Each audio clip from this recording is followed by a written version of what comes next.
नमस्कार। आज का जो विषय है बड़ा ही अच्छा विषय, ये महिलाओं से संबंधित विषय है।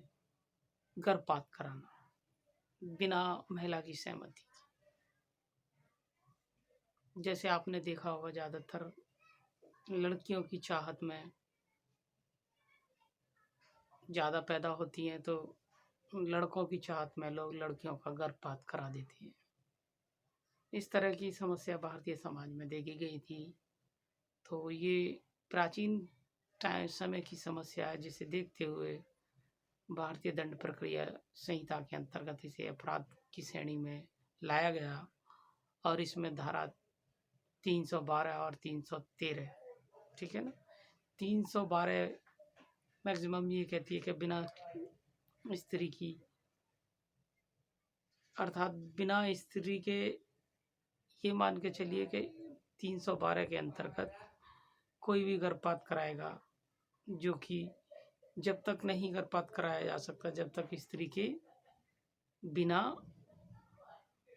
जान के, मतलब उसकी जान उस दांव पे लगी अगर, तब तो गर्भपात कराया जा सकता है। अगर स्त्री का ऐसा परिस्थिति या समुचित व्यवस्था उत्पन्न हो गई है कि जिस गर्भपात कराना इतना आवश्यक हो गया है कि बिना गर्भपात के स्त्री नहीं बचेगी, तब तो वह गर्भपात कराया जा सकता है, ठीक है। अन्यथा गर्भपात नहीं कराया जा सकता, इसे अपराध की श्रेणी में रखा गया है, ठीक है ना।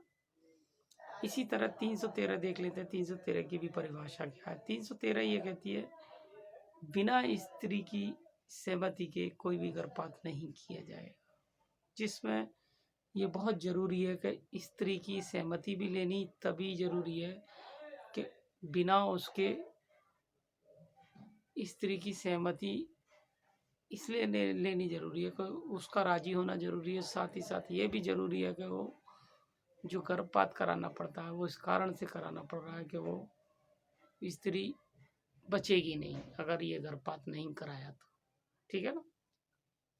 जिस कारण से उपरोक्त मामले में गर्भपात कराना आवश्यक है।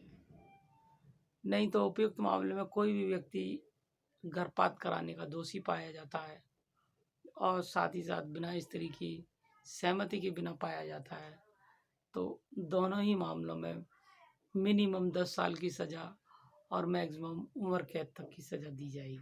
साथ ही साथ इसमें जुर्माना किया जाएगा, जो कि साथ में दोनों को एक साथ किया जा सकता है, जुर्माना और सज़ा, ठीक है ना।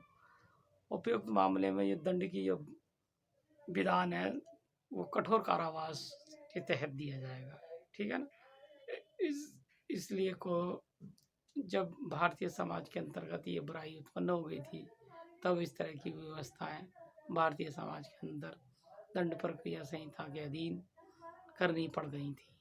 नमस्कार।